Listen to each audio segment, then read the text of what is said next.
Welcome, my veiled pilgrims, to Satanic ASMR. My name is Leopold, Chaplain in the Global Order of Satan. Hail, Satan! Hail yourself!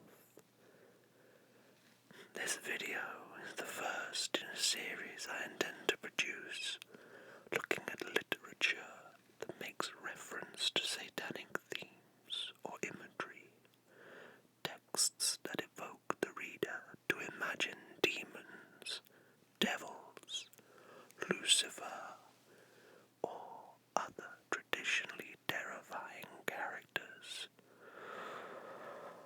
These works of fiction are unlikely to be satanic pieces themselves, but they dabble in the darkness and may provide some inspiration for individual Satanists. I am producing a separate series of videos that discusses satanic philosophy, and you will find explicit satanic works discussed there. Now, let's begin with a classic piece that I hope many of you are familiar with, The Raven by Edgar Allan Poe. Poe is considered a giant in the world of horror fiction, and this fabled poem creates a sensation of fear out of a seemingly innocent event, that of a man being disturbed one evening by the intrusion of a raven. Once upon a midnight dreary, while I pondered weak and weary over many a quaint and curious volume of forgotten lore, while I nodded, nearly napping, suddenly there came a tapping, as of someone gently rapping at my chamber door. "'Tis some visitor," I muttered, tapping at my chamber door. "Only this, and nothing more." Distinctly I remember, it was in the bleak December, and each separate dying ember wrought its ghost upon the floor. Eagerly I wished the morrow, vainly had I sought to borrow from my books essays of sorrow, sorrow for the lost Lenore, for the rare and radiant maiden whom the angels name Lenore, nameless here forevermore. And the silken, sad and certain rustling of each purple curtain thrilled me with fantastic terrors never felt before, so that now to still the beating of my heart I stood repeating, "'Tis some visitor entreating entrance at my chamber door, some late visitor entreating entrance at my chamber door. This it is, and nothing more." Presently my soul grew stronger, hesitating then no longer. "Sir," said I, "or madam, truly your forgiveness I implore, but the fact is I was napping, and so gently you came a-rapping, and so faintly you came tapping at my chamber door, that I scarce was sure I heard you. Here I opened wide the door. Darkness there, and nothing more. Deep into that darkness peering, long I stood there wondering, fearing, doubting, dreaming dreams no mortal ever dared to dream before. But the silence was unbroken, and the stillness gave no token, and the only word there spoken was the whispered word, "Lenore." This I whispered, and an echo murmured back the word,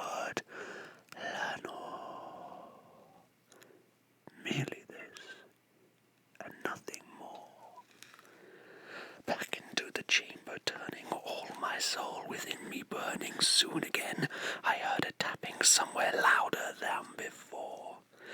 "Surely," said I, "surely that is something at my window lattice. Let me see then what thereat is, and this mystery explore. Let my heart be still a moment, and this mystery explore. 'Tis the wind and nothing more." Open here I flung the shutter, when with many a flirt and flutter, in there stepped a stately raven of the saintly days of yore. Not the least obeisance made he, not a minute stopped or stayed he, but with mine of lord or lady perched above my chamber door, perched upon a bust of Pallas, just above my chamber door, perched and sat, and nothing more. Then this ebony bird beguiling my sad fancy into smiling, by the grave and stern decorum of the countenance it wore. "Though thy crest be shorn and shaven, thou," I said, "art sure no craven, ghastly, grim, and ancient raven, wandering from the nightly shore.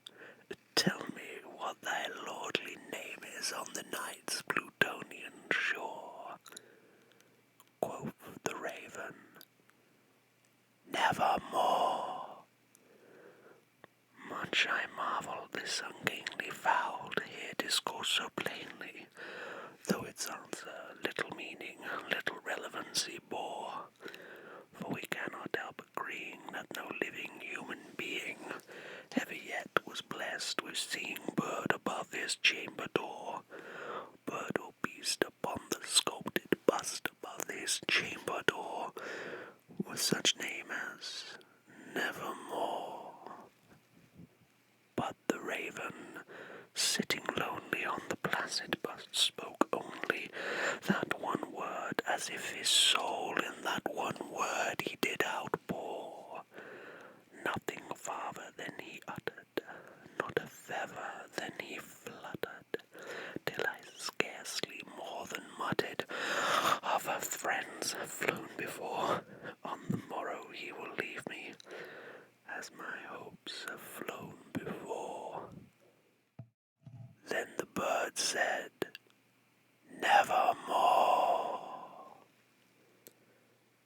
Startled at the stillness broken by reply so aptly spoken, "Doubtless," said I, "what it utters is its only stock and store, caught from some unhappy master whom unmerciful disaster followed fast and followed faster, till his songs one burden bore, till the dirges of his hope that melancholy burden bore, of never, nevermore." But the raven, still beguiling all my fancy into smiling, straight I wheeled a cushioned seat in front of bird and bust and door, then upon the velvet sinking I betook myself to linking fancy unto fancy, thinking what this ominous bird of yore, what this grim, ungainly, ghastly, gaunt, and ominous bird of yore meant in croaking "Nevermore." This I sat engaged in guessing, but no syllable expressing to the fowl whose fiery eyes now burned into my bosom's core. This and more I sat divining, with my head at ease reclining on the cushion's velvet lining, that the lamplight gloated o'er, but whose velvet violet lining with the lamplight gloating o'er she shall press, nevermore. Then, methought, the air grew denser, perfumed from an unseen censer, swung by a seraphim whose footfalls tinkled on the tufted floor. "Wretch," I cried, "thy God hath lent thee, by these angels he hath sent thee, respite, respite, and nepenthe from thy memories of Lenore. Quaff, oh quaff this kind nepenthe, and forget this lost Lenore."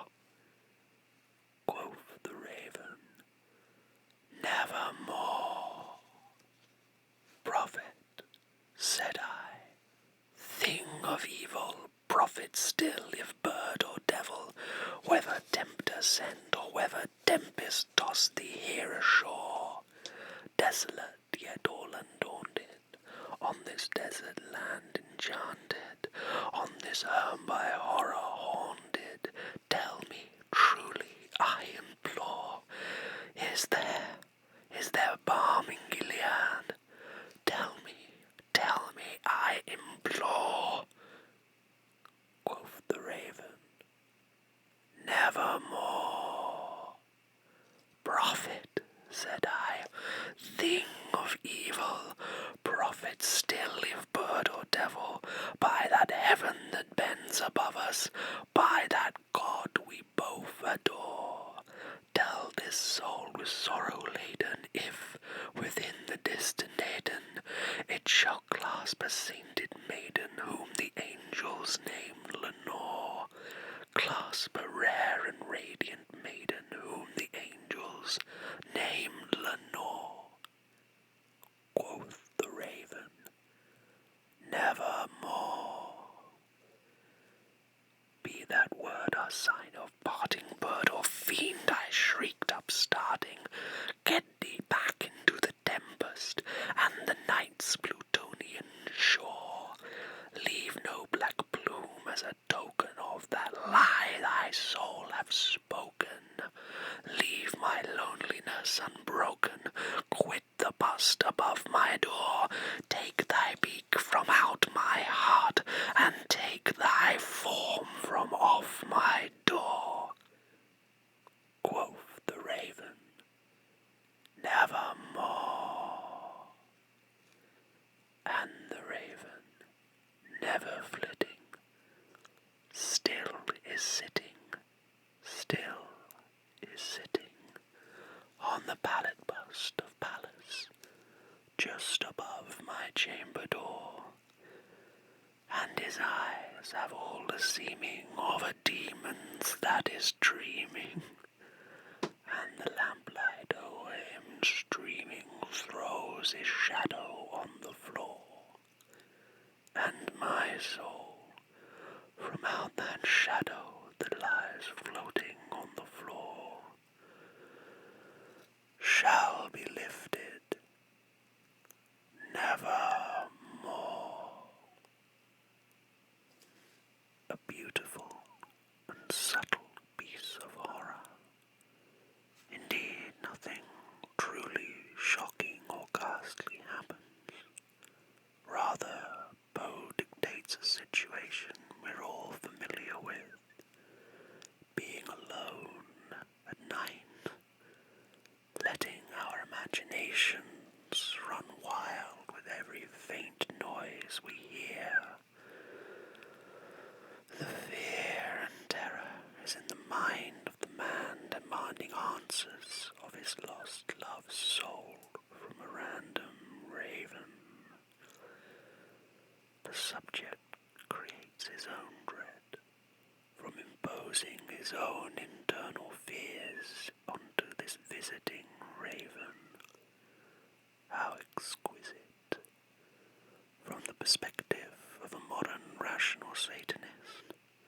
I delight in the idea that the only demons are the ones we make ourselves. This brings us to the end for now.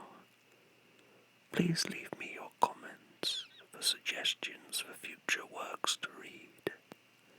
And if you enjoyed this reading, please give it a like and subscribe to the channel for more in the future. You can also find my series on satanic philosophy via the channel homepage, and links to the satanic organization I belong to, the Global Order of Satan, below. Good night. Hail yourself. Hail Satan.